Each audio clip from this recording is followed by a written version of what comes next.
He switches from staring at me, focused, with a hard expression, as if trying to say, "Go make some friends."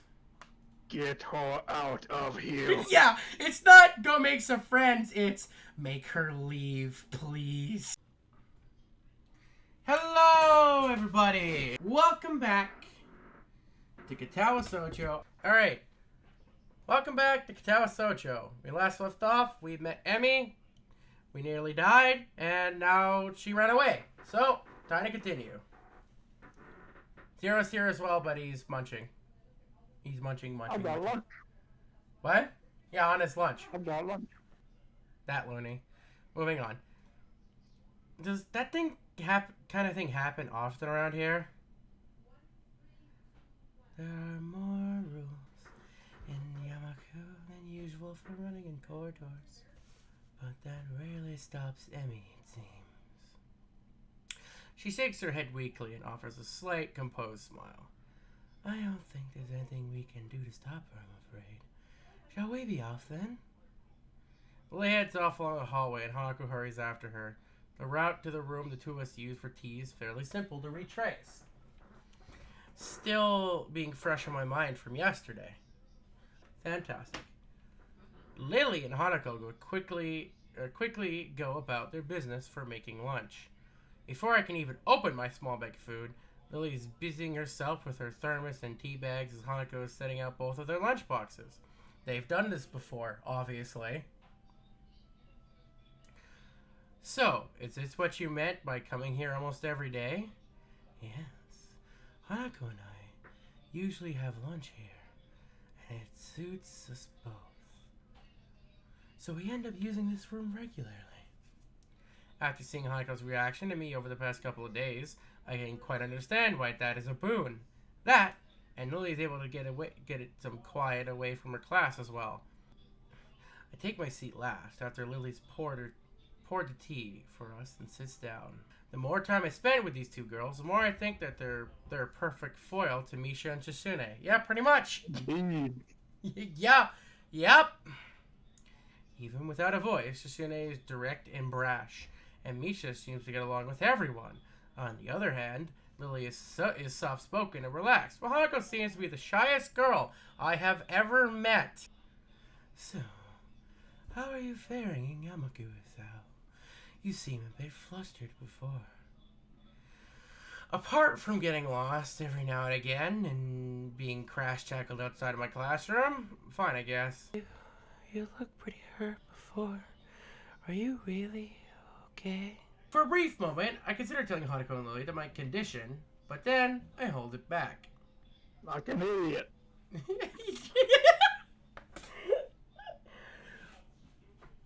Yes, okay. So, on the one I know normally I'm the one who makes these comments and is heartless, obviously. But, for this case, I have to play this game. So, on the one hand, yes, it's not very smart to not just say your disability so that people understand and it's out of the way quickly. And more importantly, people can actually help you and help you watch out for stuff. On the other hand, I can understand and I can get why some people might be uncomfortable with stating their disability, especially if they had just recently got it and haven't been living with it their whole lives. It is completely understandable and natural for that to not want to speak about this kind of thing. I know I get on this case about not mentioning it before, but in full honesty, I can understand why. But I do agree that it's not smart. You should just get it out of the way. But not everyone can. Not everyone is comfortable expressing about their disability. I mean, for God's sake, we're trying to hook up with one that isn't very comfortable with talking about it. So, I can pretty much understand both sides, obviously. This is my opinion, is that you probably should just say something about it. Because it's just easier. Also, can we be honest? Certain physical activity that is a part of this game, like, that's dangerous for him to even attempt to do, right? Yeah, which is why there's no sport girl, aside from jogging, which is okay. It's dangerous to go too far. From what I remember, the doctor still encourages you Yeah, to exercise even a the little doctor bit. says that it's okay and it can help strengthen it. Strengthen it, but it's still, but you Like a still shouldn't phase. push yourself. Yeah. But you shouldn't push yourself. Yeah. Can't tell why, but for some reason, I feel uncomfortable talking about it to these relative strangers, even if they have been pretty friendly. Again, understandable. Judging from the two girls' expressions, I don't think that they're buying it. Yeah, but from what what I assume of their way of respecting my privacy, they don't press the matter. That's exactly what they're doing. I guess that is one of the unwritten rules of here. Don't ask. Even if people's conditions are obvious, like Hanako's. But from what I get, what I can guess, not only does she have, her obvious scars, but she also has PTSD, which is the disability. Oh Technically, yeah, I didn't think about that one, especially considering how it how happened. she got the scar. Yeah, everyone has. Honestly, I know it. Like we've been doing a lot of like spoiling a bunch of stuff. I know that, but honestly, it's so that we can talk. It's for the reasons that we can talk about this kind of thing because it is something to talk about. That we do have not necessarily expertise, but we do know about it a lot. We do know Also, it about these doesn't kind of help things a lot. that both of us have played this before, even if I don't remember a lot. Yeah, exactly. The thing is that I think the spoiler is worth it. Is worth the social discussion about it, honestly, or the discussion. Also, this between... isn't really like a mystery game or anything. Yeah, it's not like just it's. a chill. It's a chill drama game. Like Everyone has things that they don't feel comfortable speaking about. I think everyone here recognizes that. Correct. So, how long have you been in the school? You both seem to know your way around pretty well. Well, I've been here since the start of high school, but only moved into the dormitories a year ago. Hanako joined at the start of the high school as well, and moved to the dormitories when she did, if memory serves me right. That's right. Since high school. So you've known each other since then? Since I moved, yes. Lily lives next door to me, so it's only natural, right?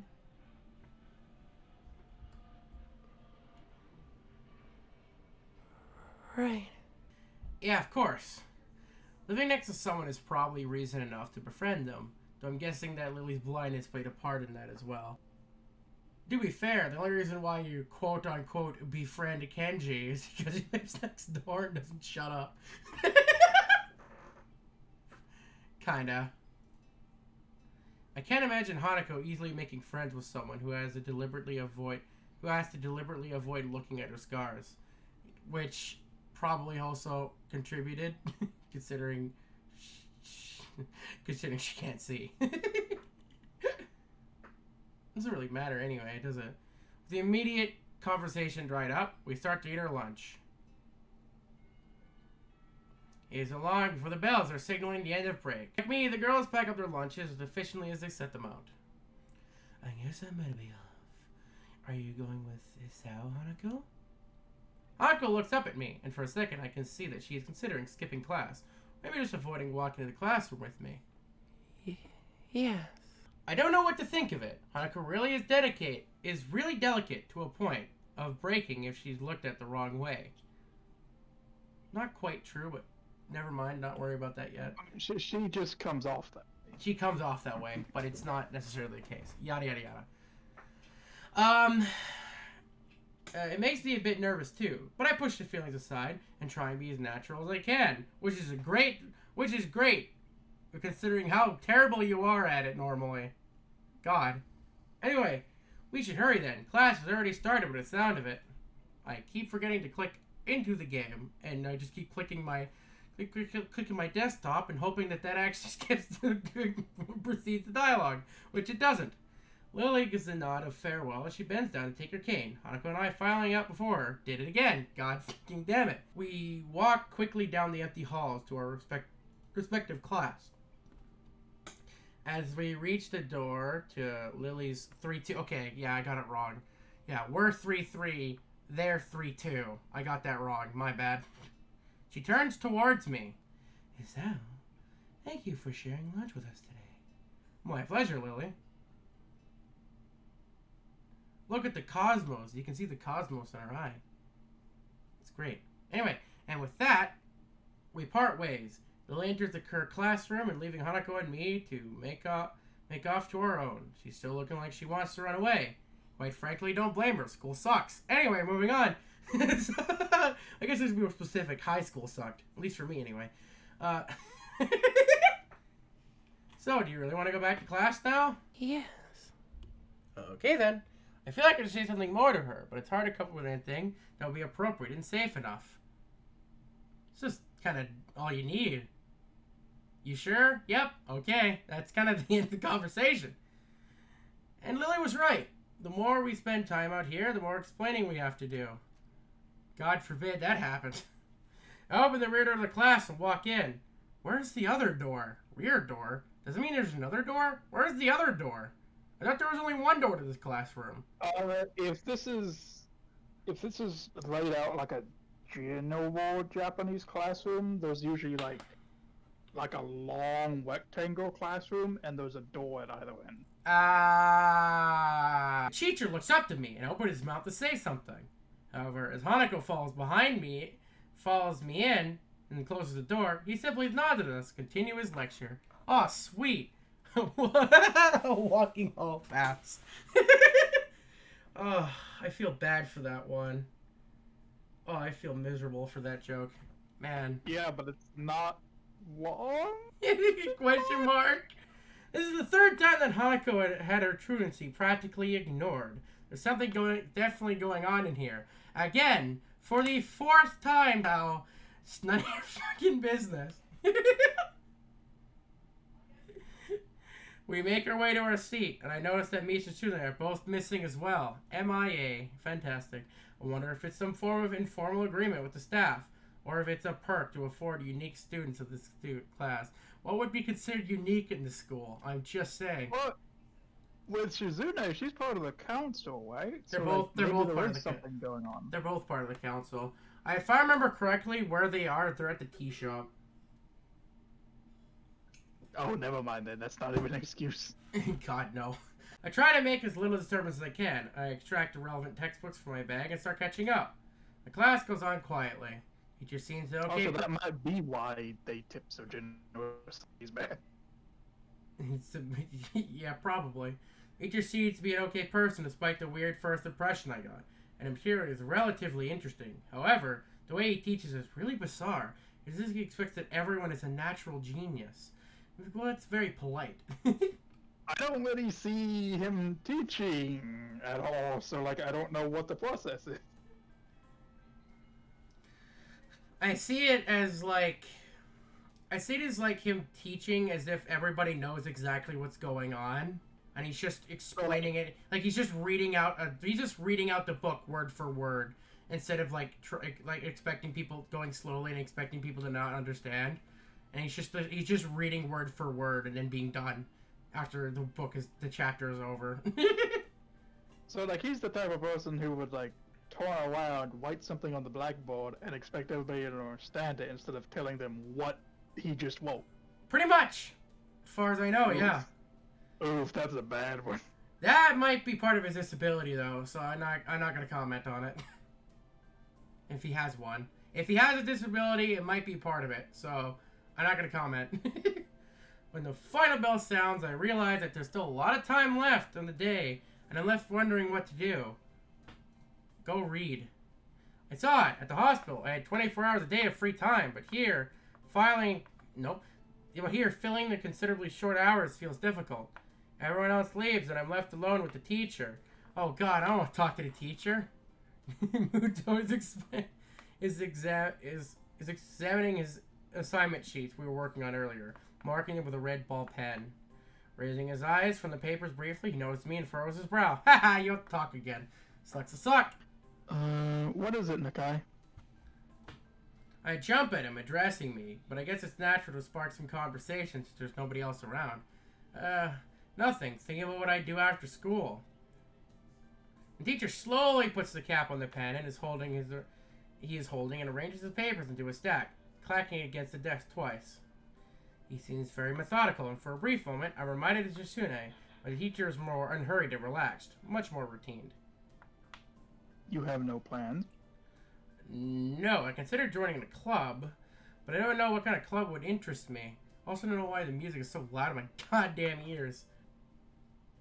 Go absorb a meeting of someone else's club. Might pique your interest. I guess. But I don't know how to continue from there. Muto looks at me in the way that makes me quickly want to take the words back and avoid a conversation. But I can't, so I have to forge ahead. I just don't know how to deal with people, I mean the other students. You know, people. I'm talking to people and everything. So it's not that I'd be isolated or anything. I just don't know what to think about their disabilities. It's like, it feels like that I'm being impolite if I pay attention to them, and it's weird if I ignore them. Again, that's weird to you. You've already had this conversation with the librarian. Did you forget? Damned if I do, damned if I don't. You're only damned if you don't to yourself. The teacher scratches his cheek absent-mindedly, looking very unresponsive. These things are only an issue if you make them one, just repeating what the librarian says. Pretty much! Yep. You can talk normally with someone, even if they are blind or something. I need to stop searching for this guy's issue until we're done with him. Try to look behind the superficial. There's not a single student here who isn't just a normal kid behind whatever they seem at first glance. He says the same thing Yuko did. Gee, I wonder why. Maybe it's because it's correct. I know they're right, but it's hard. I guess. How can you not consider, for example, Shune's deafness? It's just easy. You just don't. See, I'm ragging on him again, but in reality, I know that it can be difficult. I know. Now, for Shizune specifically, what I would be more concerned about is like missing things. Who do I look at? Oh, just Sasune, obviously. You can still hear Misha while looking at Jisune. If you needed translation. They touch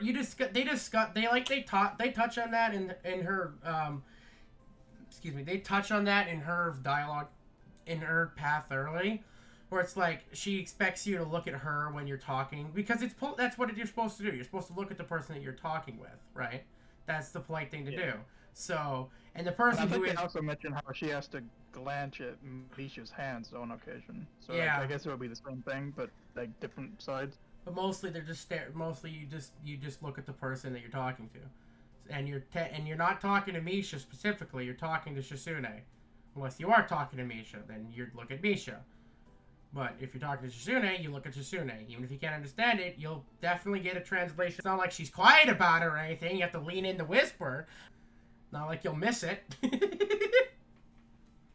And her only way to communicate is to talk through Misha or Hanako. It's not like you would ignore her face. Yes, it's great. It's very good, I know. Terrible. Why not? It's mostly hidden anyway. But a loud slamming door? I wonder who else it could be. Besides, I'm interrupted by the door of the classroom suddenly slamming open. Speaking of which, hello! Teacher! Misha crashes in, hands straight in enthusiastic greeting, her voice loud and lively enough to wake the dead from their graves. She starts towards the teacher's desk with a bouncing step, hands energetically swinging with rhythm. Muto, physically dismayed at her interruption and Misha in general, slumps in his chair. Mikado. Misha stops in her tracks and looks around cluelessly, as if she's sensing from his tone that something is wrong and has no idea what. Yes? We have talked about volume control before. Yes! But she doesn't lower her voice at all, and then she just rubs his eyes. God, it's just like talking to me. Jeez. So, what is it? We need help! We're running out of supplies for the festival stands. This is distress! She waves a pink slip of paper that she's holding around. Isn't that a firing slip? So, go get more supplies from the art room. What's the problem with that? Plywood! Plywood is always the problem. Last time we wanted more, there was only a little. But this time we took it all and just went with that. Now there's none left. Now there's none there left. You know where there's some? I don't understand. How would I know? You're the science teacher, so you know all about the science of wood, obviously. And where it's located. Seems legit. Titan, the president thought a teacher would know if there was any plywood. Was she wrong? Muto looks like he's in great pain, frowning with his entire essence, and Misha doesn't get it at all. Looking at the two of them communicate is terrible. Looking at a man being tortured by drilling his skull open while blasting pop music at full volume at the same time. I'm afraid I have no idea if there is any plywood in the school, let alone where it would be if there is any. Aw, what should you do? Perhaps try to find Mr. Nomiya. I'm quite sure he would know where to find everything you need. That's the art teacher, by the way. You'd have to pry them from his cold, dead hands, but that's a different matter. I don't have time. We're so busy. She holds her head with both of her hands, looking as despairing as possible for a person like her. Without her even noticing, she crumples a note that she's holding against her hair. I shouldn't be fetching these things. There's so much to do and we're falling behind schedule. Sounds like a whole lot of not my fucking problem. Muto looks at her gravely and then suddenly smiles. Oh, good. That's reassuring. Dun dun dun. Yeah, exactly. Why don't we just cut off the episode here?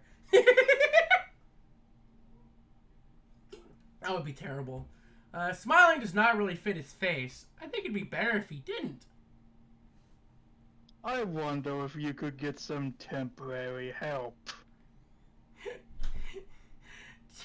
I know this person that had nothing better to do.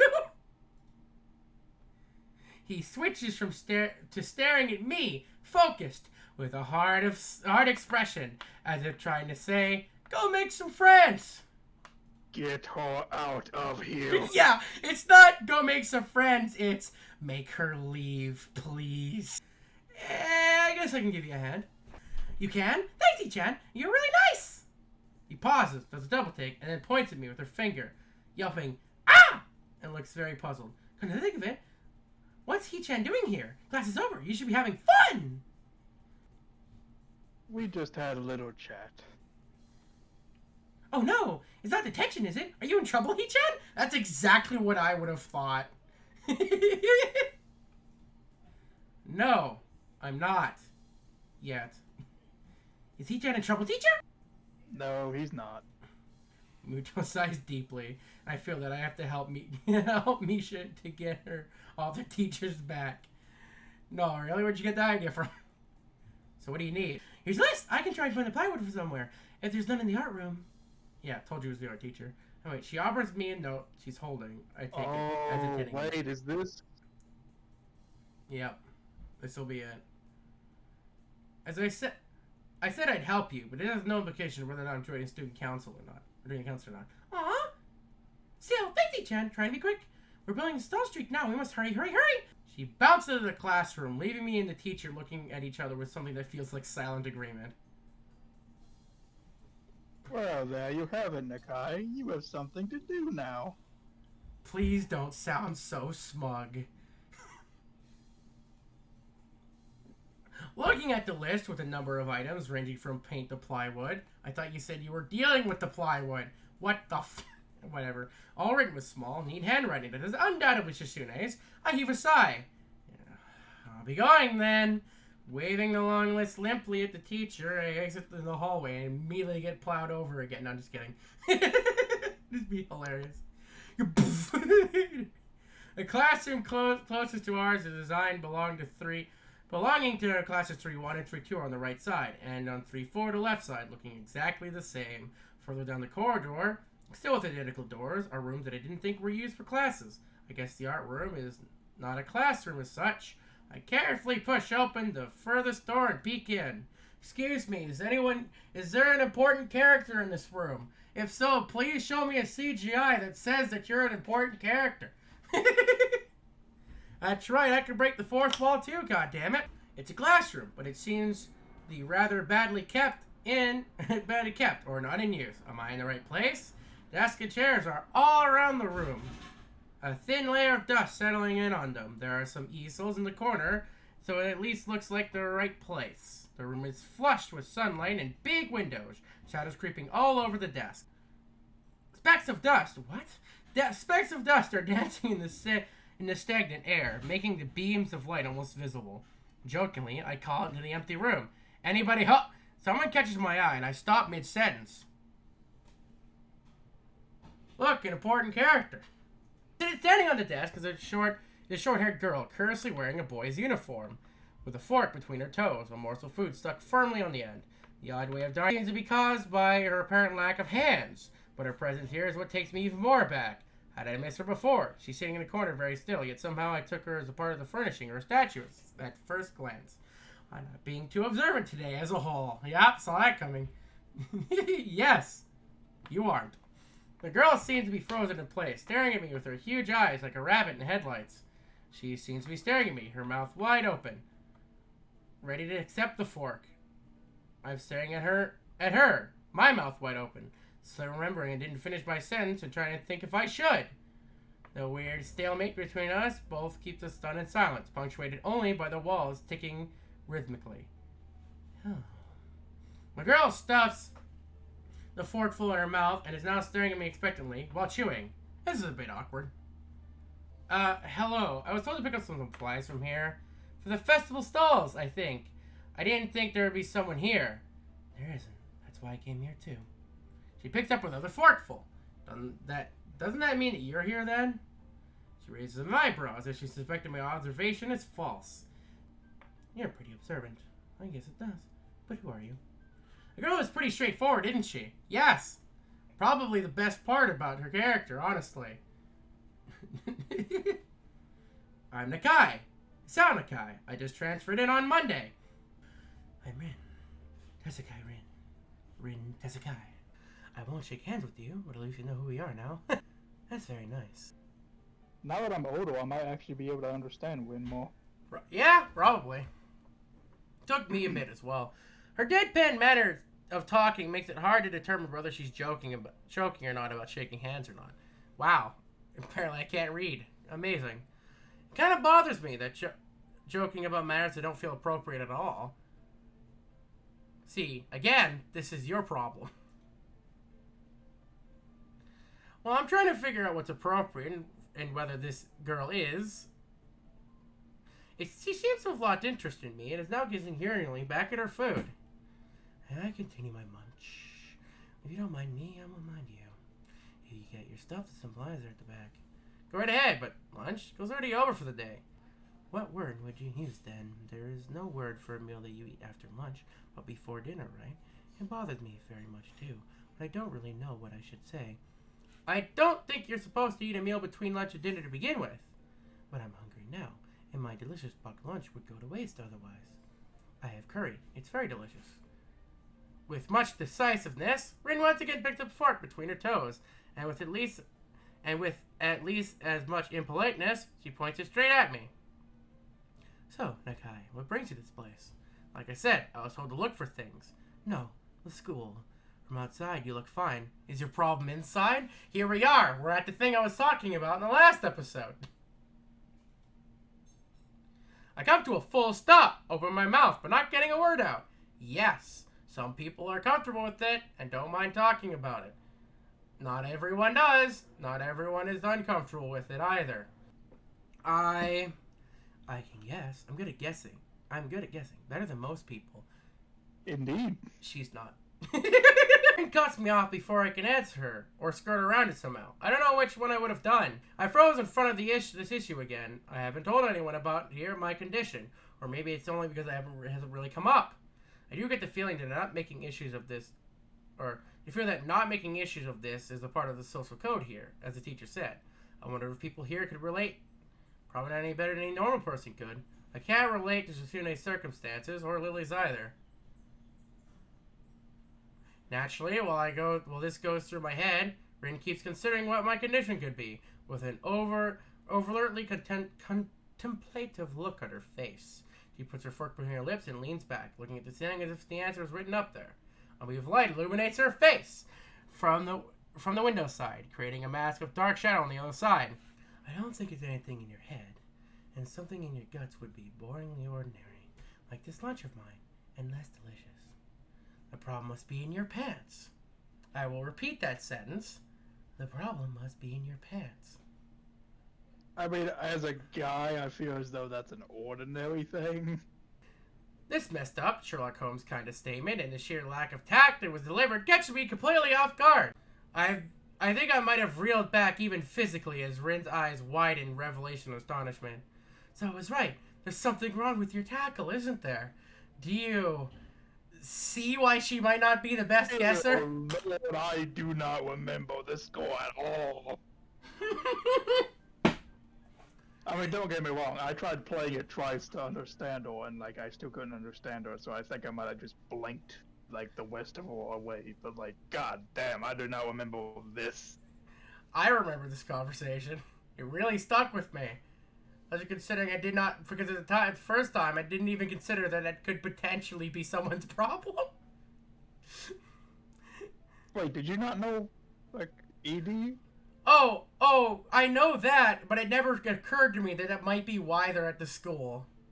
It never occurred to me that it might be why. I refuse to believe that would be an acceptable condition for this.